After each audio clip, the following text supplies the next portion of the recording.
Hello, everyone. Welcome to another Teach Kelvin Your Thing session. My name is Kelvin, and today I'm going to be learning Eleventy with Zach Leatherman. How you doing, Zach? Great. How are you? I'm awesome. It's very early in the morning over here. Yeah, thank you for doing this so early in the day. Really appreciate it. Okay, Yeah, happy to be here. so before we get started, I know I introduced you, but could you do a more in-depth introduction to who Zach Leatherman is, what you're teaching us, and why you're teaching us Eleventy today? Yeah, so my name's Zach. I am employed by Netlify, I guess. Yeah, I work on Eleventy, and it's full-time sponsored by Netlify. So, how we got to that level of sponsorship is probably another another topic of discussion that we could go on and talk about for quite a long time. But yeah, I'm very lucky to be full-time sponsored, and I work on Eleventy full-time. It's a static site generator um, that, I mean, at its core, really allows people to quickly build websites using web fundamentals. Um, yeah, and it's an open source project, so anyone can contribute to it if they'd like. Um, yeah, I don't know how much detail you want me to go into my Eh, backstory, but Yeah, it's okay. That's brief and sweet. I like it. So before Eleventy, what were you doing? yeah. So before Eleventy, I worked on at Netlify on Netlify.com and the Netlify, like some other Netlify marketing sites. So I was in the marketing team as a front end developer. And yeah, I started at Netlify in 2020, right at the at the very start of the pandemic. So, Mhm, but I before that I was a remote worker for many years at an agency called Filament Group. And mhm. Filament Group was really big originally into responsive design and the jQuery communities, and they were kind of known for one of the first big responsive design implementations at the Boston Globe. So I've been a remote worker for over 10 years now, so Nice. I knew what it was like before the pandemic. Yeah, cool. Cool. I like it. So, um, what what each were you trying to scratch when you made the framework? Yeah, like do you have a use case on Netlify or was it just a personal ambition of yours? Yeah, so Eleventy actually predates me working at Netlify. Oh, I created Eleventy when I was working at Filament Group, and so the original idea behind it was I wanted Jekyll for JavaScript. I had a okay. Jekyll-based site and a bunch of other Jekyll properties, and my experience level is more primarily in JavaScript world.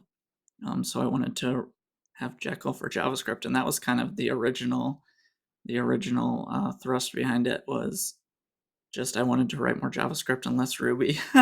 Yeah. Okay, cool. Cool, cool. Okay, so I think we have enough backstory already. So I think there are a bunch of static site generators out there. I think in the React world there would be is it was it Gatsby, right? Yeah, there will be Yeah, Gatsby. Gatsby's a popular one. Yep. And I think Next.js could also have static sites. Yeah. So Yep. with all these other flavors out there, what is the edge of your framework? Yeah, Yeah. so Eleventy is known for a couple of different things primarily. One, it's build speed. Mm-hmm. It's very fast to build your sites. And the other is you get full control of the output. So Okay. Eleventy isn't really a client-side JavaScript framework. When you create an Eleventy site, all the code that you write is the code that comes out of the tool. We Okay. don't inject any JavaScript into your final builds. We don't add any client-side JavaScript or CSS for you. Mm-hmm. You have full control of the output. So folks really like it because it allows them full control of the sites that they build, which in turn allows them to build super speedy sites, Nice. well-performing sites. because there's no overhead to it. Nice, nice, cool. That's good. So I have a bunch of questions, but I'm just gonna let you get into the framework first. Then probably later on, I'll be shipping them in as we go. Okay. So right now, you could just maybe start with like, if I want to get started with the framework, what do I need to do, or anything you want to get started on. I'm good on that note. Yeah, I mean, the only thing you need to get started with Eleventy is Node. Hmm. So you'd need to download Node. That would be a prerequisite. Yeah. Um, so I don't. If folks don't have that installed, we can go through how to do that. But I think the big thing is just nodejs.org, Okay. um, and you can download it from there, and that will include the npm Node Package Manager as Okay. well. So you can install Eleventy with that. Nice. I have notes, so I'm going to be following along. All right, Yeah. great. Okay. So should I share your screen now, or are we still not there yet? Yeah, we can dive right in if you'd like. Yeah, I like it. Let's Um, dive right in. yeah, so this is kind of the Node.js download site. Hmm. Um, and yeah, you'll just download the binary of that and you can install it. There's a bunch of different ways to install it, but Okay. um, yeah, I already have that installed on my machine. I think Eleventy right now supports Node 12 and up, Hmm. um, which is, yeah, should be what most folks have since I think 12 is even past its expiration date at this point. So Yeah. I think for this demo, we're probably going to be using Node 18 Hmm. locally, but let me just go ahead and get started with a sample project. I have just a macro that creates local projects for me, um, Okay. and it will launch just a new project in my editor, which is Visual Studio. Okay. And yep, I have a little terminal embedded here, and the file Hmm. explorer here is on the right. Jason Linksdorf convinced me to switch that from the left to the right Yeah, I have mine because it at the doesn't. right as well. Oh, It's did actually you? yeah. It not from him. I think I learned it from um Kile Pozio. Do you know him from the Laravel Okay. community? Mm-mm. Yeah, Livewire. Okay, yeah, I know that tool, but I don't Yeah, know that person. yeah. It's the maker of it. Nice. Mhm. So I mean, really, the interesting thing about Eleventy is Mhm. that you don't actually need to install it in your project to use it. Really? Node includes a tool called npx, which allows you to run things directly from npm without any local installation. I Okay. mean, we can go over the semantics of what installation is, but this doesn't require your project to run Eleventy. So if I Okay. do that, it will ask me if I want to install them just for this one-time use, and then it will run it. Mhm. So really, you Nice. don't need a project to use Eleventy. You can use it on any command line folder without a a local npm project on your machine. Okay. But I think most folks are going to use it in the context of a project, and so to do that, we'll do npm init. And if you pass -y into it, it will just use the defaults, so it doesn't have to go through the CLI prompts, Okay. and that will generate a package JSON for you. Nice. And a package JSON just sort of determines the root of your project. Mm. Um, and so you can see that file is created here. And it has all the defaults that I don't know are just come with npm init by default. So Oh.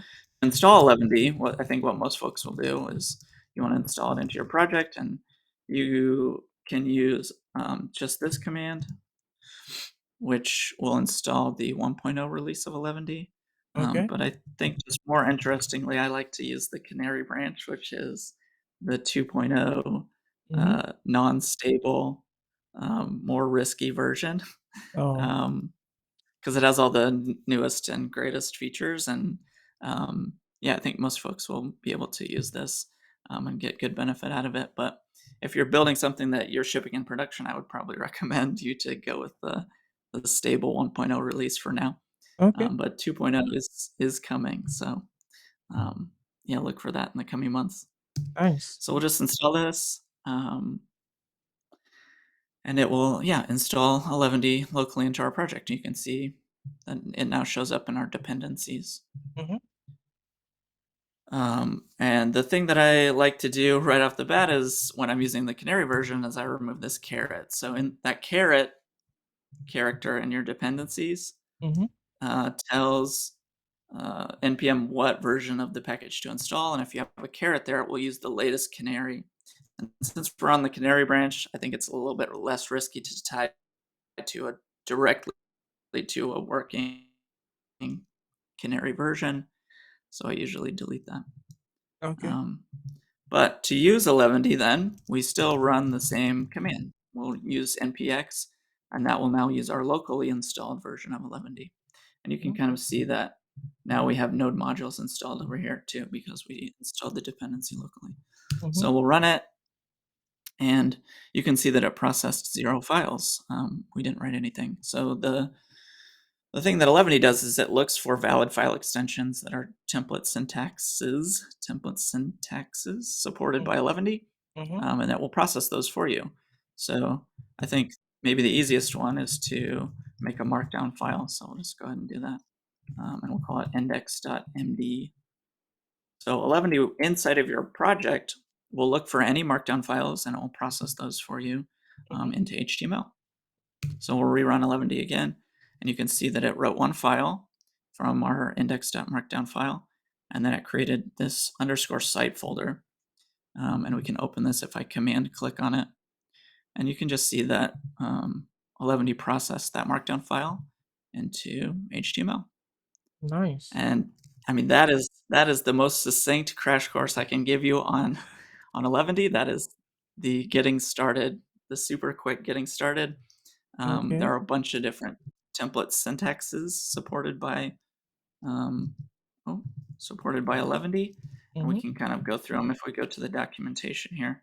Scroll down a little bit. There's a template languages section, um, and you can kind of see there's just HTML, which um, is plain text in some contexts, but there's just a little bit more detail I can go into on that. But you can use HTML, Markdown, WebC, which is the new web components pre-processing language that Eleventy is, or that I'm working on for Eleventy and larger as an independent project as well, Nice. so that other frameworks can use it. There's Mm-hmm. just a JavaScript one, Liquid, which I think most people coming from Jekyll will probably be familiar with, and then Nunjux, which is the Mozilla template syntax that is very popular. A lot of folks like it, and Handlebars, Mustache, EGS, Hamel, and Pug. We also added this custom one. Oh, sorry, do you have a question? Yeah. Like I see you support a bunch of template languages, so it makes it super flexible for you to author in anyone you feel comfortable with. So there's no default Eleventy syntax that you have to learn. I like it. Yeah, and as part of our 1.0 release, we did actually also add a custom version. So we Mm. added hooks to allow you to add your own template syntax. So I have just like a made up one here that I did. It's called .cloud. Um, and it really allows you to tie into your own file extension here. So I use this to process any .cloud file, and I replace cloud with but in the content. Okay. Very professional. Yeah, very. Um, but maybe a more practical example is you can use this to add SAS support to 11D2 with Nice. just a couple of lines of code. So this is the full like SAS example. Mm-hmm. And now if you add this to your configuration file, which we haven't gone into yet, maybe we should do that next, Yeah. will allow you to process SAS files in your 11D project too. Okay. Um, so yeah, maybe that's a good segue into the next thing we should do, which is to add a configuration file. Okay. And configuration files in Eleventy really add you to extend, allow you to extend Eleventy with a bunch of different more advanced features. Right now, Eleventy is operating like out of the box with 0 config, which means that you're using all the defaults that Mm-hmm. I've specified as part of the project. But if you want to change those, we'll want to make a configuration file. So to do that, we'll make a .11d.js file inside of our project. Now in the 2.0 Canary, you can actually use 11d.config.js and we'll pick it up for you automatically. Mm-hmm. But in 1.0 and prior versions, you have to use .11d.js. Now, officially, you can use whatever file name you want and then pass in the Okay. config parameter here if you want to customize that. But in Mm-hmm. terms of the names that we automatically look for, the file names we automatically look for, it's .11d in 1.0 and then 11d.config in 2.0 and newer. So we'll just go with the 1.0 safe one just to make the code a little bit more portable if people are going to be following this video with 1.0. Yeah. Um, and we'll just do this. It expects some module exports, and then you can do a function. And we'll just log output here. When we run Eleventy, it will then process that configuration file and run the code inside of it. I Yes. mean, technically, we didn't have to put that inside of the function, but Yeah. as part of the configuration, we pass an argument to this function. And that is the Eleventy config that you can now customize Eleventy with. Um, so yeah, we could go through that SAS example if you'd like.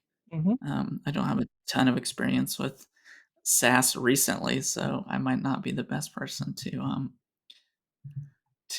to go through a SAS example, but we can just copy and paste from the um, oh, copy and paste from the example and see where it takes us. So we've added this configuration to the SAS configuration to our config file, and we do need to npm install SAS to get it local. And then if we create a new SAS file, so style.sas, just do some sample CSS in there. If we run Eleventy again, oh, what happened here? Oh, I named it wrong. Sorry. Okay. SCSS. CSS Yes. file. Yep. Bad. You can see that it will now process that SCSS file because Okay. it's a recognized file extension by Eleventy. Nice. And then we can look at the output here. And of course, we didn't have any special SAS features in here, so it didn't actually do anything. But yeah, no, that gives you access to SAS. And so you basically have a one-to-one relationship between your input files and your output files in the examples that we've gone through so far. Okay. Um, there are some other features that are built into Eleventy that modify that. I think maybe one of the confusingly named ones is our pagination feature. So if you want an input file to generate a bunch of output files, you can use the pagination feature to do that. So this allows us to create one single input file, and I'll just copy the example here. And then it will generate a bunch of pages based on the data that we're consuming here. So I think for some folks, it's easier to think about this feature in terms of creating pages from data, which is another page that we have on our documentation that basically just points to the pagination feature. Mm-hmm. Um, but it really allows you to iterate over a data set and create a bunch of different pages from that data set. So if we go back to our pagination example, and maybe before we go through this too much, I should say, yeah, maybe let's take a step back and go over what front matter is first, because we didn't really go over that yet. So go back to our markdown file and go over front matter. So front matter is a way to set data on your page. Okay. And there are a bunch of different ways to set data in Eleventy, but front matter is kind of the easiest. So front matter is just a triple dash, two triple dashes, and inside by default, you can put key value pairs. So by default, Eleventy expects YAML, and that's kind of a Jekyll convention. But there are a bunch of different formats that you can use in front matter, and more so, front matter formats are customizable too. So you can add your own custom front matter format that can be used throughout your project. So if you wanted to add TOML or any other configuration format to Eleventy, your project can do that. So maybe I'll just go back here and go to the front matter.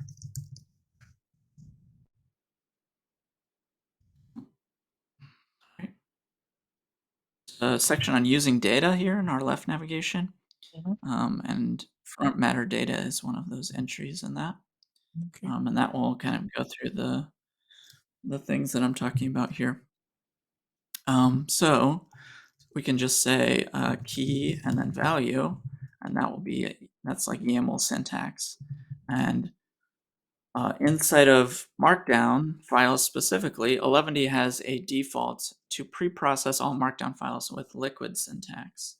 Okay. This is a little bit confusing for folks that aren't aware of it, but it does allow you to add properties inside of your Markdown files and allows you to use data variables in there.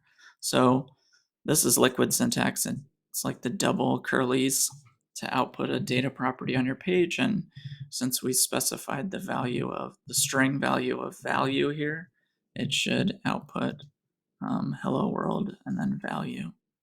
So if we open up that output file, you can see that that's what's generated here. I wonder if I need to increase. Yeah. That's helpful.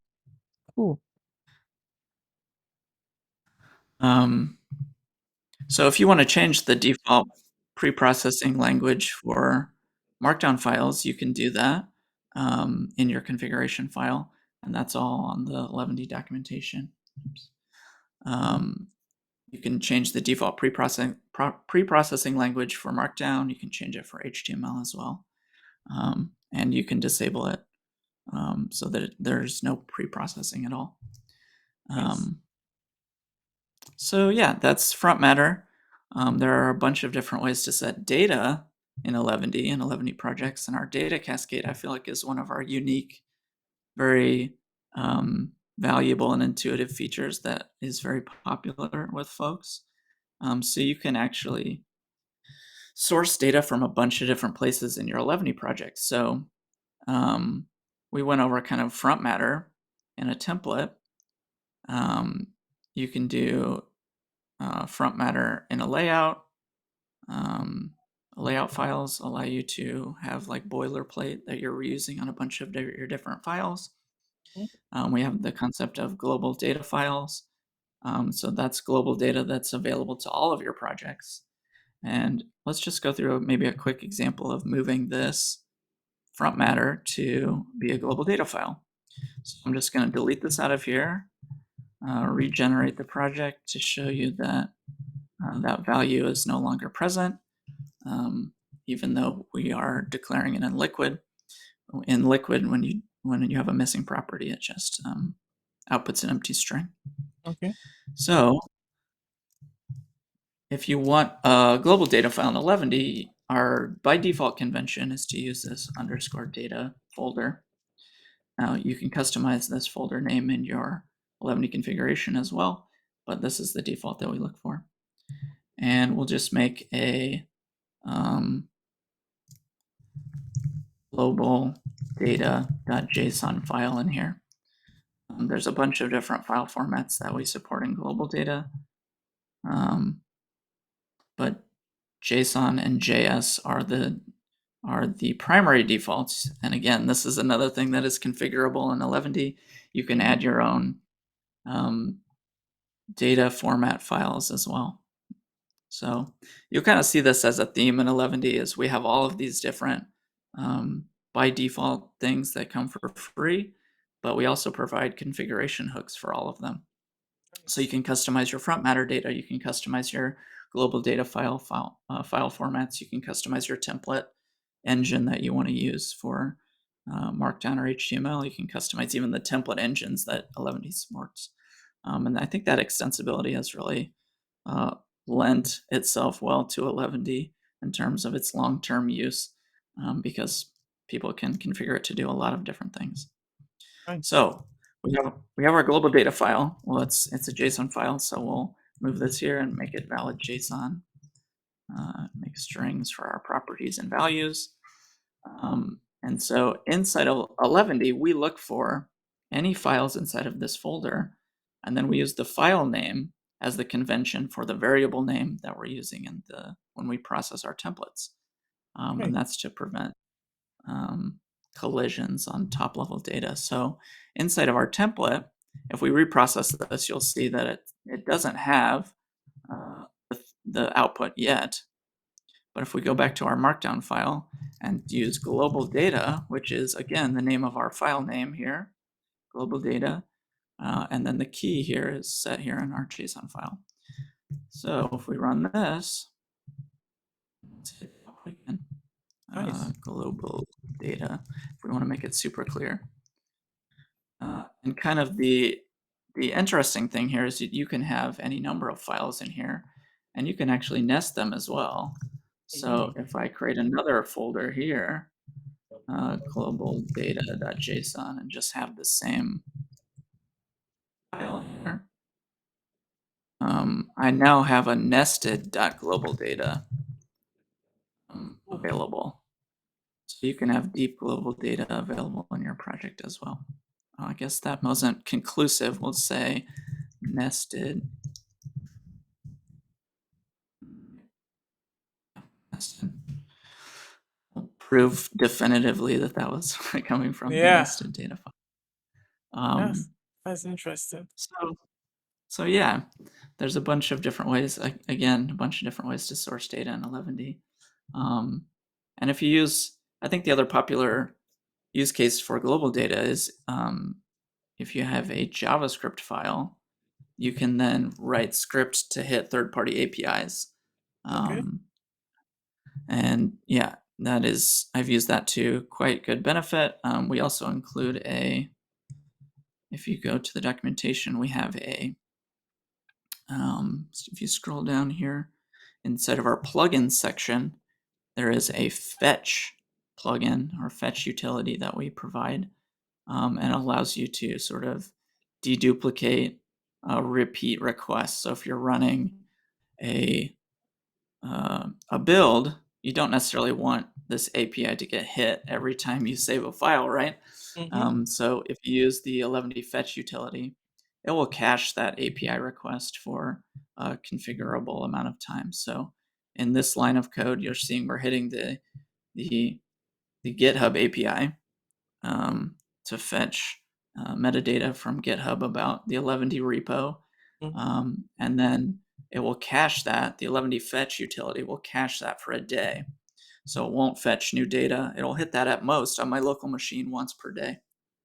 Nice. Um, Otherwise, you'll hit rate limiting issues, Mm. especially with the GitHub API, where they uh, have a very low amount of times that you can hit their API in like a 15-minute window, Yeah, especially if you're doing it unauthenticated, which yeah, this example is.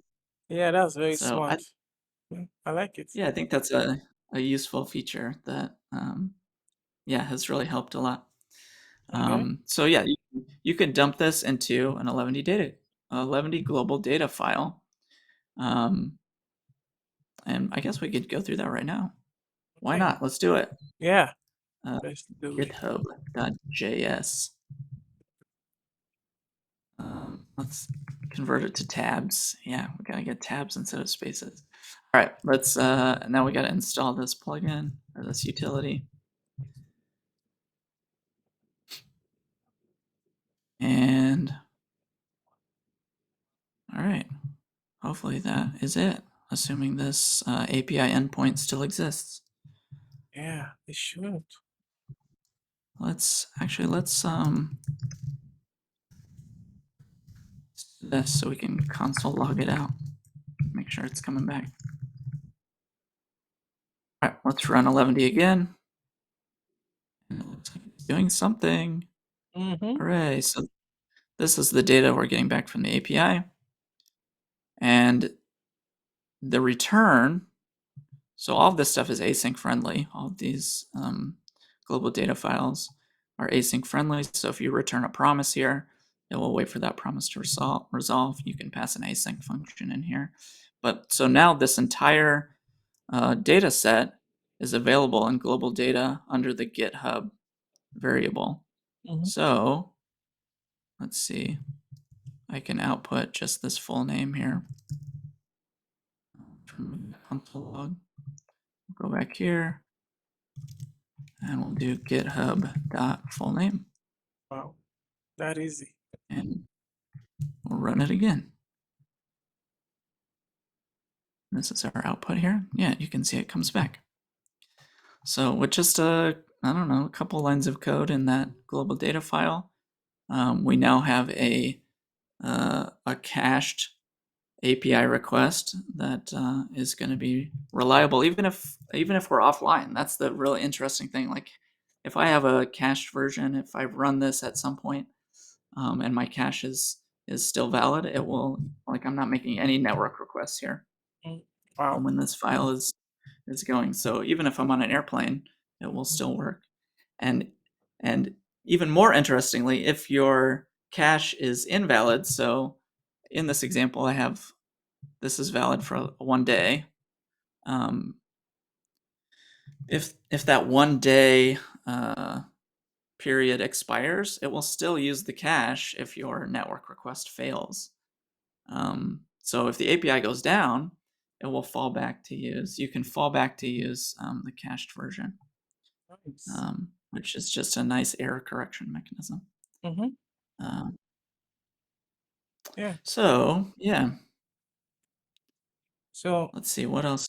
Yeah, do you have any questions? Sorry, I've been talking for a yeah, long time. yeah, it's been blowing my mind especially the fetch feature you did with GitHub because I know rates limiting is a big issue with GitHub, especially when when you're not making an auth request. So having this cache, like I could see the possibilities that once you run the build once, you don't even need to hit GitHub for at least a day or as long as you don't want to hit GitHub. So it's amazing.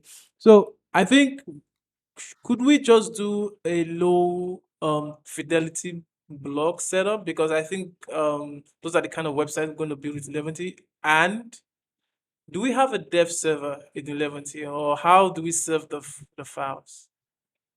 Yeah, great question. So Yeah. there is a dev server included. Mhm. If you do -s serve, Okay. um, Um, that will start up the dev server for us, and mm. then we can just Oh, click through yeah. that.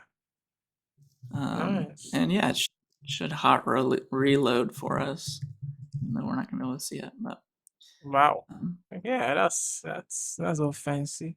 So, under the yeah, hood, are you using, the popular one right now, Vite, to do this, or what are you using? yeah. So we have a Vite plugin Oh, okay. that we use to do Vite integration, but that is not bundled by default in Eleventy. Mm-hmm. This is our own homegrown Really? development server. Yeah, Wow. and it has Nice. quite a few cool features. Mm-hmm. Um, yeah, it's brand new this year as part of our 2.0 release.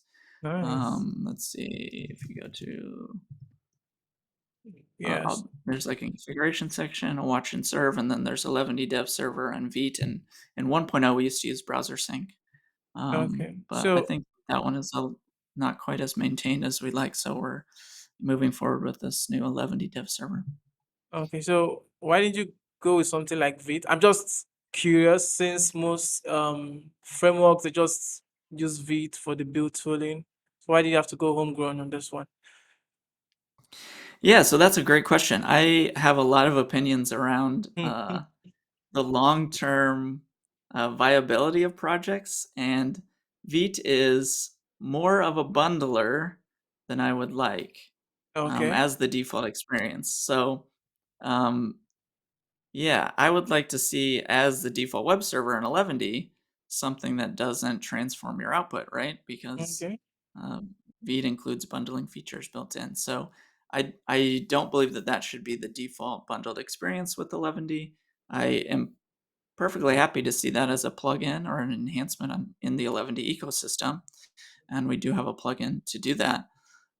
But as part of the core experience, I do not want like an official bundler with Eleventy because bundlers come and go, Mhm. and I would like to see Eleventy, the default experience of Eleventy, have as much longevity as possible, be as straightforward for beginners as possible, and really maintain that full level of control that the Eleventy community expects in their output. Nice. Totally like that. That's cool. Yeah. Awesome. Yeah. So yeah, the Eleventy dev server has a bunch of kind of cool features. We have a DOM diffing library that will apply HTML updates without like a full page refresh. Mhm. That's maybe the neatest one. We do have like an automatic 404 HTML file convention. Oh, I don't know. You can look through the documentation here. yeah, sure. Um, and we have some videos on the dev server as well. Um, but yeah, if we want to do a blog setup, Yeah. we can definitely go through that since I don't know how much time we have left. See if we can fit it in here. Okay. Um, We have 30 minutes okay, max. Yeah. perfect. That should be plenty. Okay. Um, all right, so let's see. What should we do here? Let's close some of this stuff. All right, so I feel like was there another question that you had before the dev server question? You had Ye- two questions. Was mostly building a blog with Oh, okay. yeah, with 11. I have Just one one. more, but I think maybe after you're done with the blog, I'll just ship that in if it's Okay, in scope. Yeah. perfect. So I think what we'll do for just a standard blog setup is that we might want a folder for our blog posts. Mm-hmm. So let's go ahead and do that. We'll make a posts folder, and you can name this whatever you want. And we'll make a new markdown file inside of this. Post1.markdown. So now we have three files being generated by Eleventy. You kind of see this post one, Mm-hmm. and again, Eleventy processes the default output based on the file structure of your input. So because this existed in the posts folder and our file name was post1, it outputs to post/post1/index.html. Okay. And that's just the default convention of Eleventy. You can change that using the permalink property. And I'll go through that as part of this demo as well. Okay. So yeah, let's just make a title as part of our markdown. And let's just make a couple of these. Easy way to duplicate this file.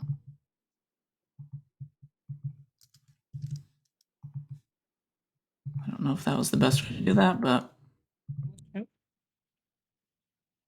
here we go. Post 2, post 3. Okay. Okay. Maybe so we can differentiate these, the content should be different too. Not the most efficient way to create these files. Anyway, so yeah, we have our post folder. We have a post inside of it. And those are each generating their own independent output file that we can link to. So when you want to group content together in Eleventy and iterate over it, in Eleventy there's the concept of a collection. So if we go to the documentation, there's working with templates. We go to the collections section, right up here, right up top, a blog example. Mm-hmm. So in a collection is a way to assign a single piece of content to be part of a larger group. So using tags is how we group content together, and that puts it into a collection. So if we just add tags post to all the front matter of these, there's an easier way to do this that I'll go through after I go through Yeah. the annoyingly verbose way to do it. Okay. So now each of these posts is part of the post collection. Okay. So if I go back to our index file, which we'll use to kind of list all of our blog posts together, my Mhm. blog, I can iterate over, I think it's like collections.post, the liquid syntax Okay. for loops. Yeah, we can do post.data.title. And I think oh, title here. One, title two, title three. All right, so we're iterating over each file in our post collection, which Mhm. is denoted by this tags front matter. And we're listing the title, which is the data property of each of those posts. So if we open up, let's go back to our dev server. You can see we have title 1, title 2, title 3. So each of those, I wonder if I can make this more live reload friendly. You can see that those are coming from first title. So if I change this, it will update that over here. Second title. And third title. So in Eleventy, you can group any arbitrary content together with this collections tags entry. And you can put more than one as well. So in YAML, an array is this convention is space, space, and then a dash. So I can put another tag here. And then this entry would be part of the another tag collection. Although it's awkward to inside in a collection. So if I go back here and I put another tag here, we'll only see the first entry. Nice.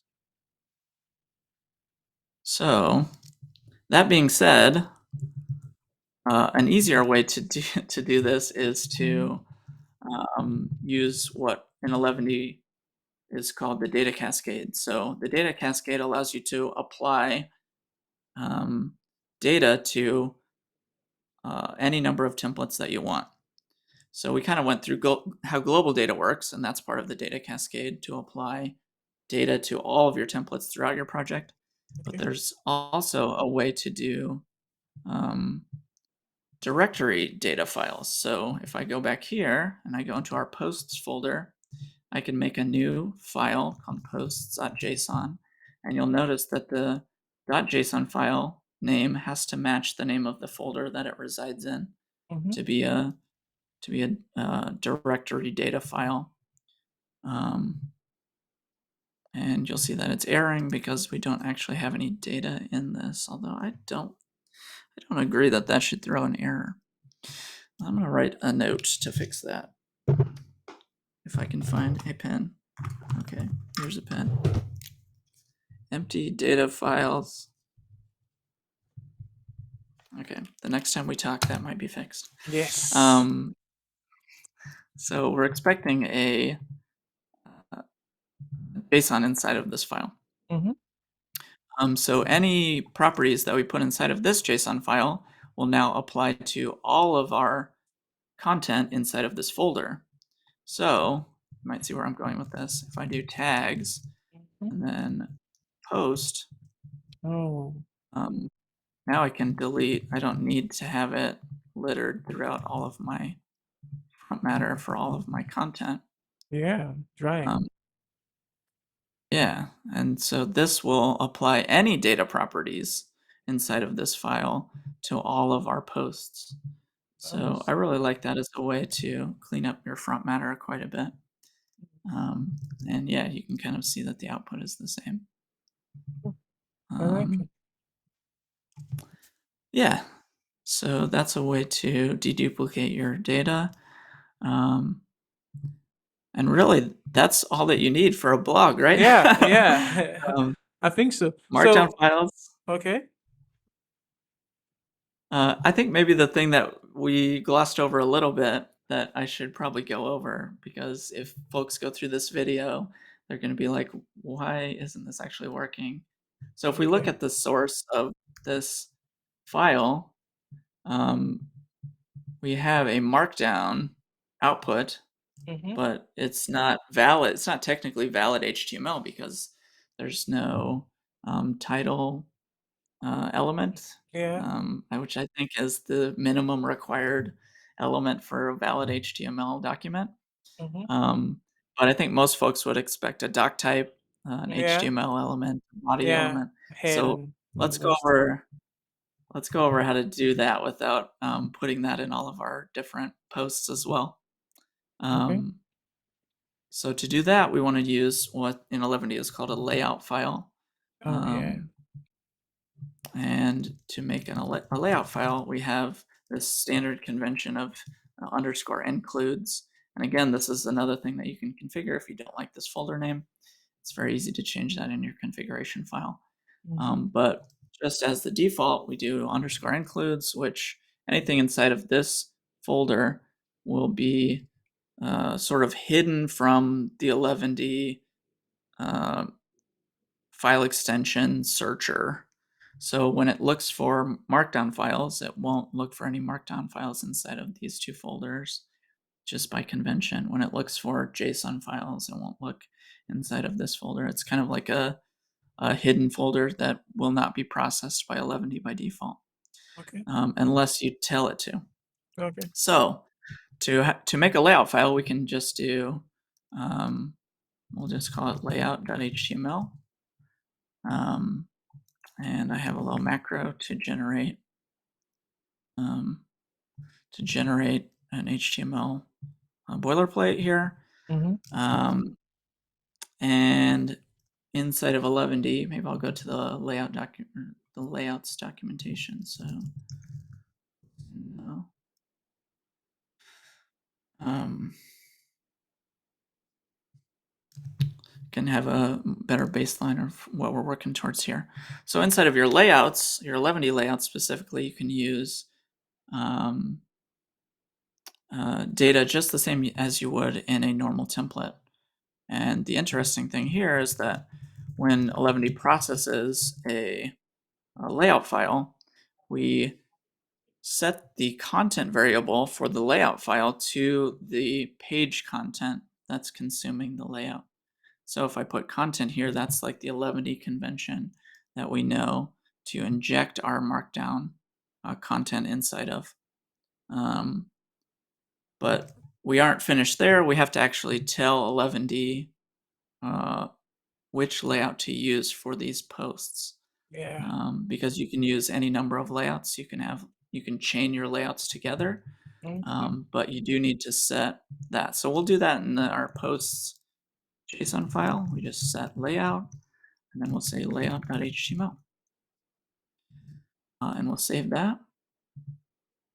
And we'll go back to one of these files, and you can kind of see that in the output file,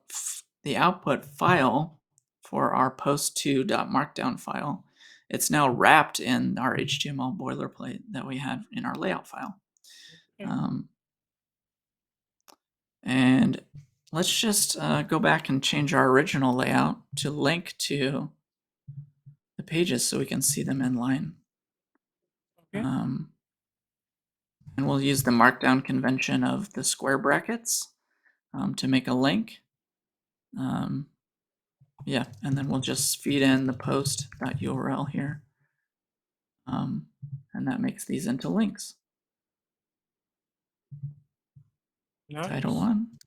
1, oops, back button, title 3. Yeah, so we have, yeah, links to our individual posts now. Yeah. Yeah, go ahead.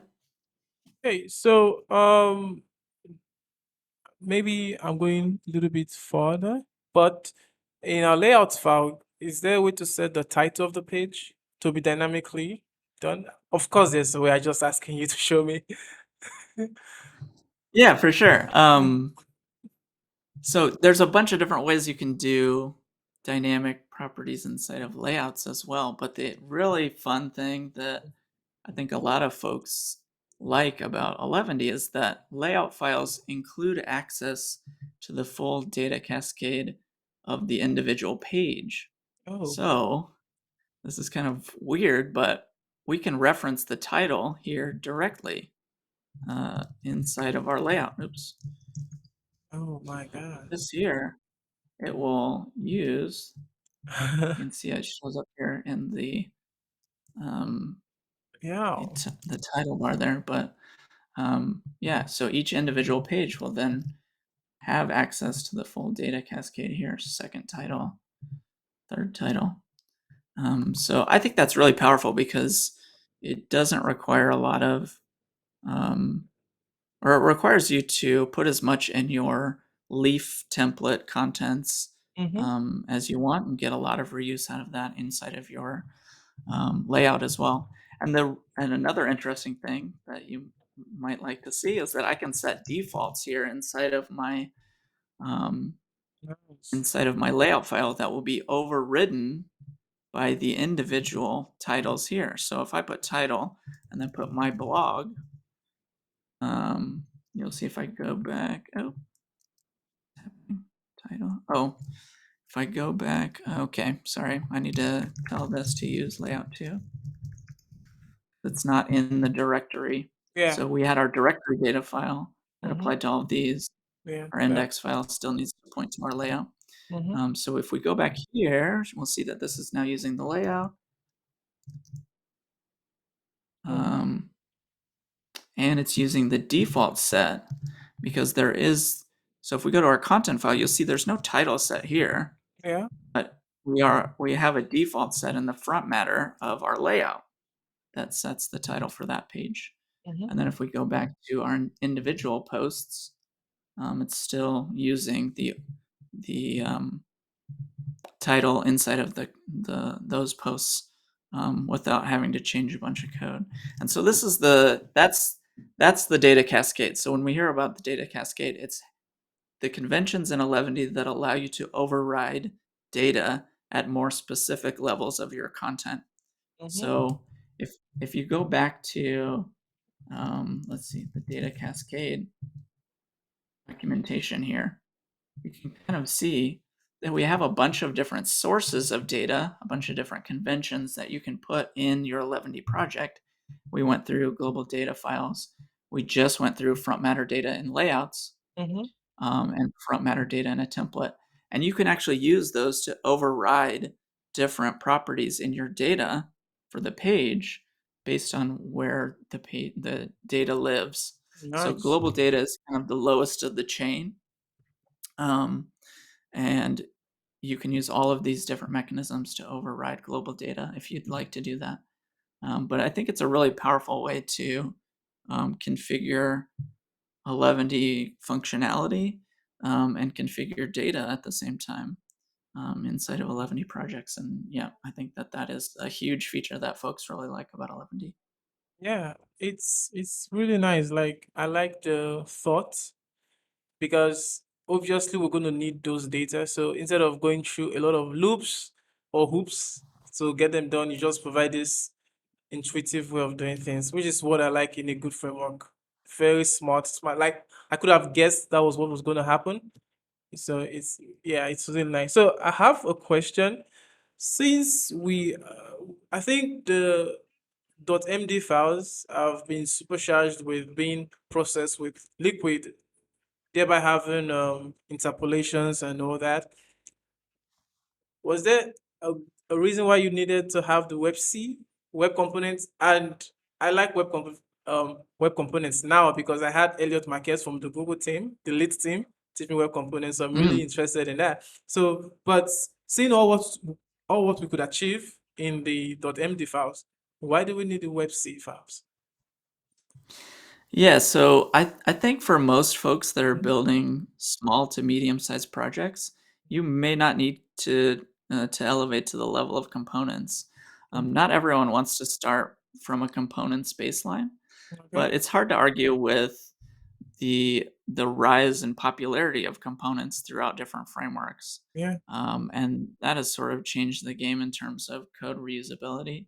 And when you get to larger, medium to larger size projects, I think that there's a lot of value in having small reusable pieces that you can put Okay. anywhere in your project and have those be applied. So I I wouldn't want to make Eleventy into a page only framework or a components only framework.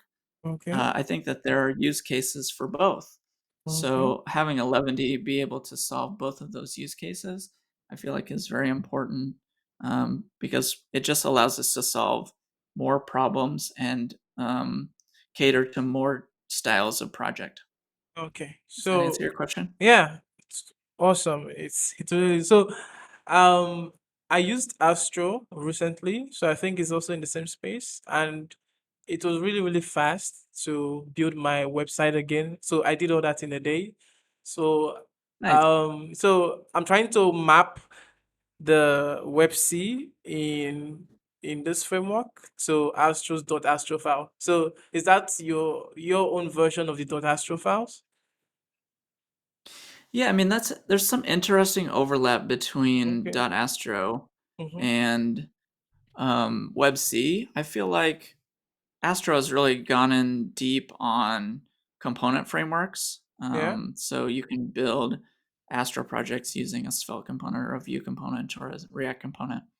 Um, and as your project grows, and as you add more client-side interactivity with those components, you'll get more JavaScript on the client.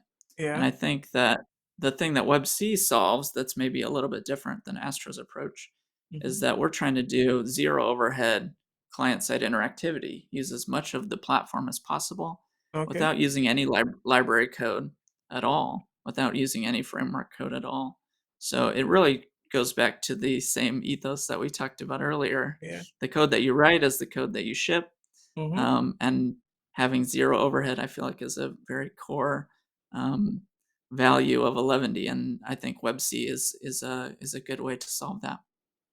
Yeah. So I had a crash course on the reasoning behind web components from Elliot. It was really cool to see that the browser supports this natively, so there's no compilation needed. It's just understand web components, right?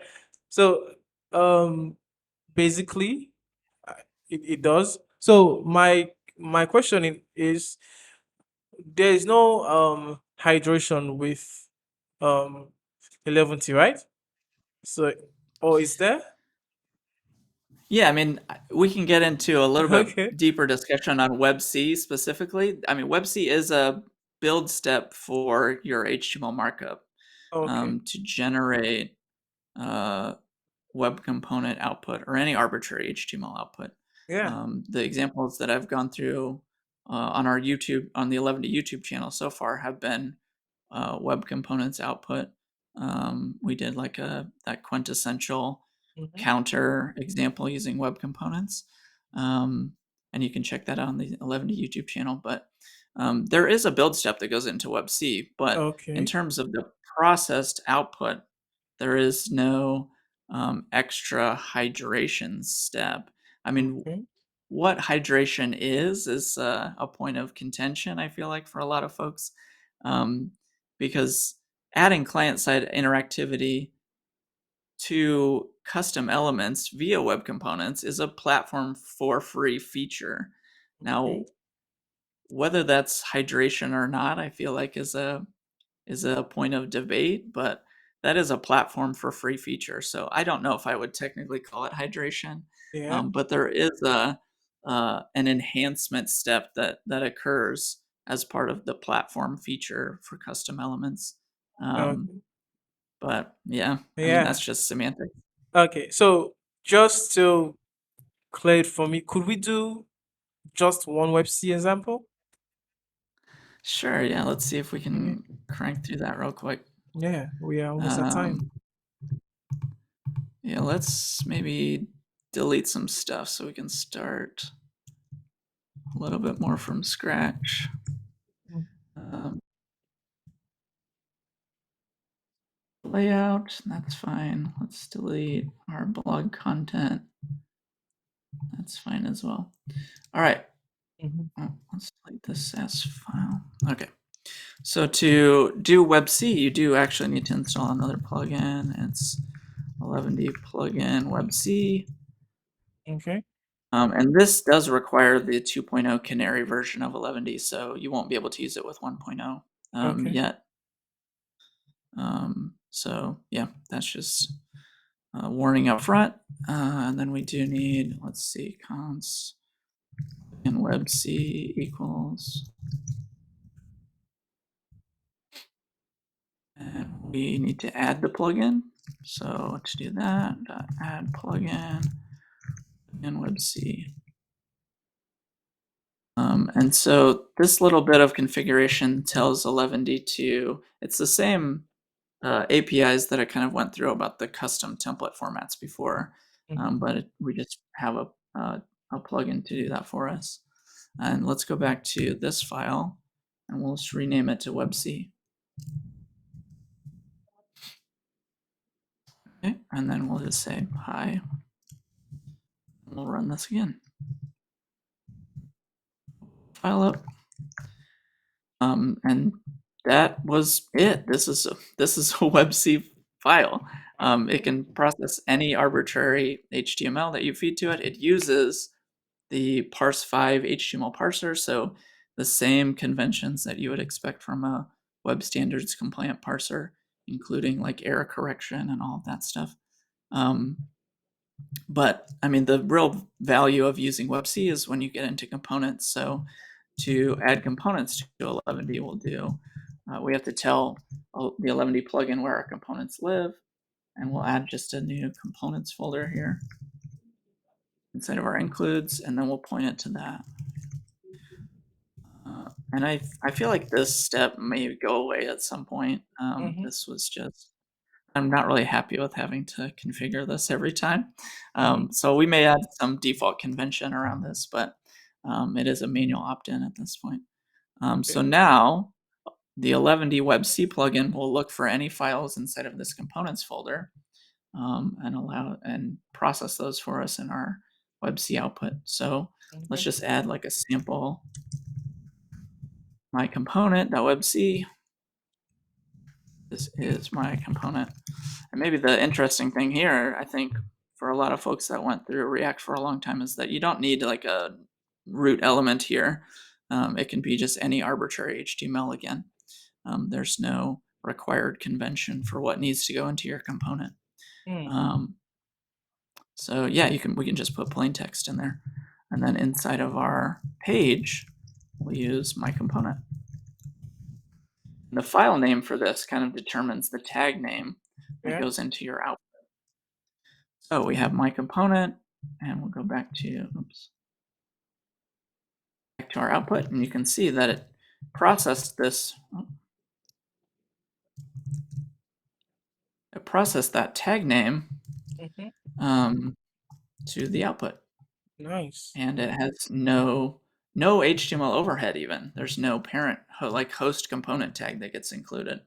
If Wow. we add style or JavaScript to this, then it will wrap it in the parent component, and we'll just put an example of that.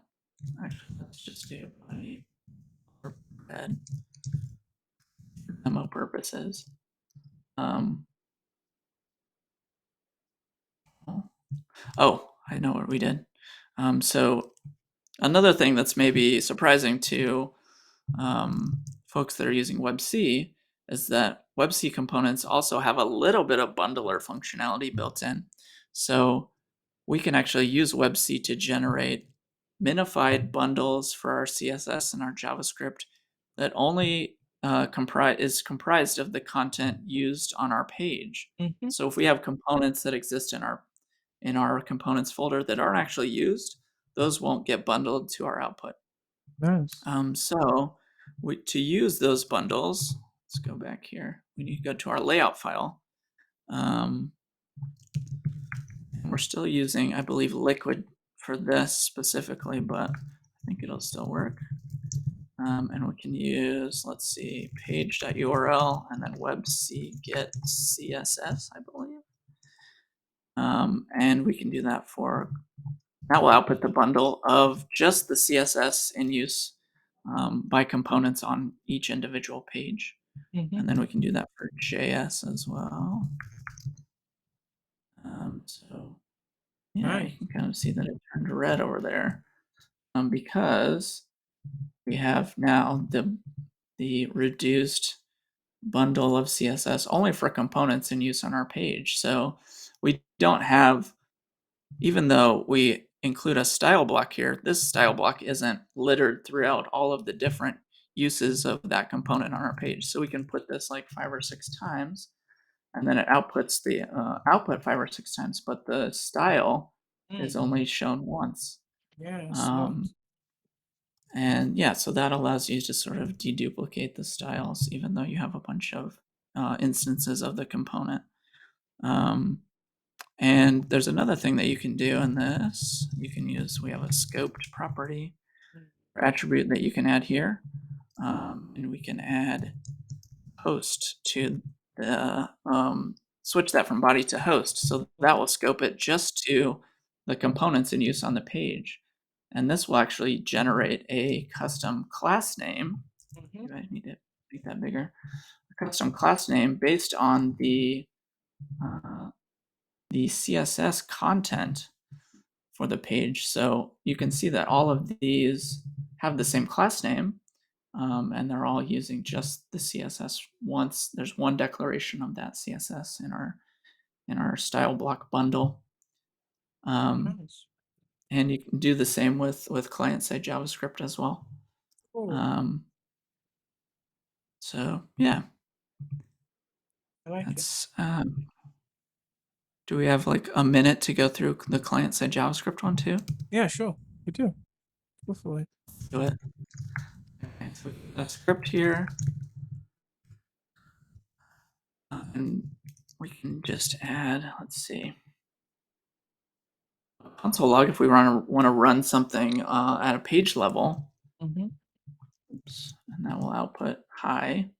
Okay. But more interestingly, we can use the custom elements registry to define my component and add client-side interactivity to it.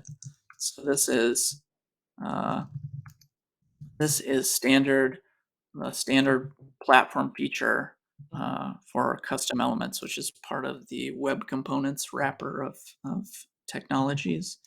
And we can just add some boilerplate to do that. Connected callback, which basically says this is the JavaScript that runs when we find a component that's available on the page, and JavaScript is ready to process it. And we can log out this. So we should see, 5 different instances of that component Mm-hmm. being console logged out because we have 5 different tags for it on the page. Nice.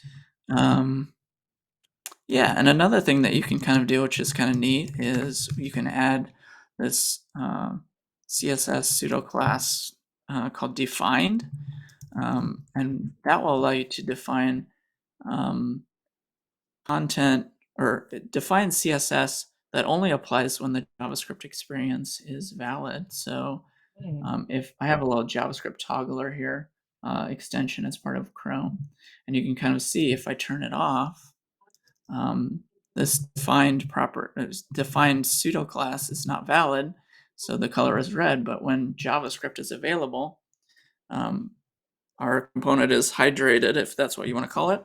Mm-hmm. Mm-hmm. Then we can apply that CSS automatically.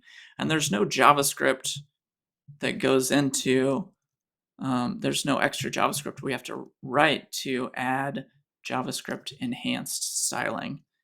This is all part of the platform, and we can go back and look at the bundles to show that there's really no magic happening here. It's just added to that generated class name that we already defined.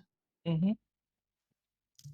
So yeah, there's a lot of different there's a lot of progressive enhancement opportunities here when you have that fine-grained level of control at a component level. And the thing that WebC does is that it just adds some nice um, style and JavaScript bundling features on top of web components um, to make them a little bit less JavaScript heavy. So Ah, yeah. that's dope. I like it. This is all interesting. Yeah, I wish we had more time, but I think I have most of the gist already, and like a good student, I have to go learn more based on this foundation, right? Yeah. So Yeah, and if yeah. you go to the Eleventy documentation, we have inside of our template languages, we have the WebC docs, and I would recommend most folks probably start there. Mhm. Um, and it kind of goes through why you would use it and has our sort of crash course videos linked up right there. So Yeah, cool.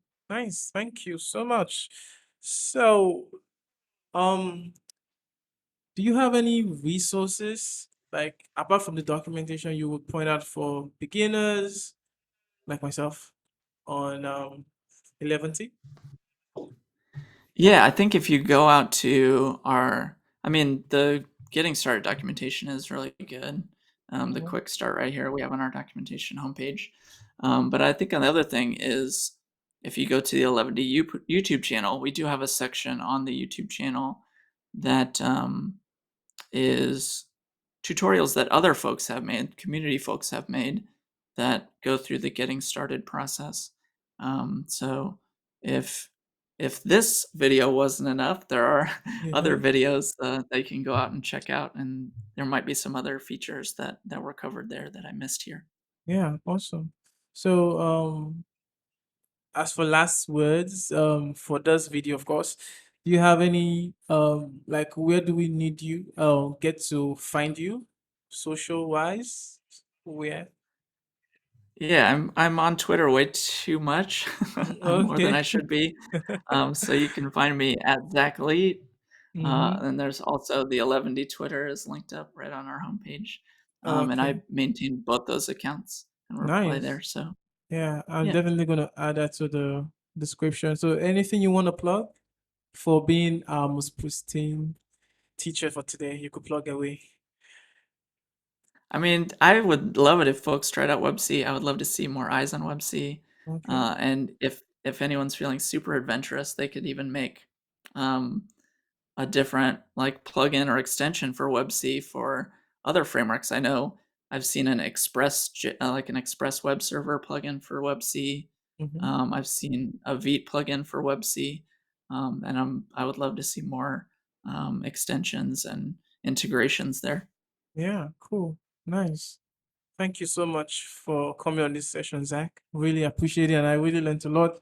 I'm going to try out 11T for myself. Awesome. Yeah, Yeah, thank I you. really appreciate you having me. It was a lot of fun. Yeah, sure.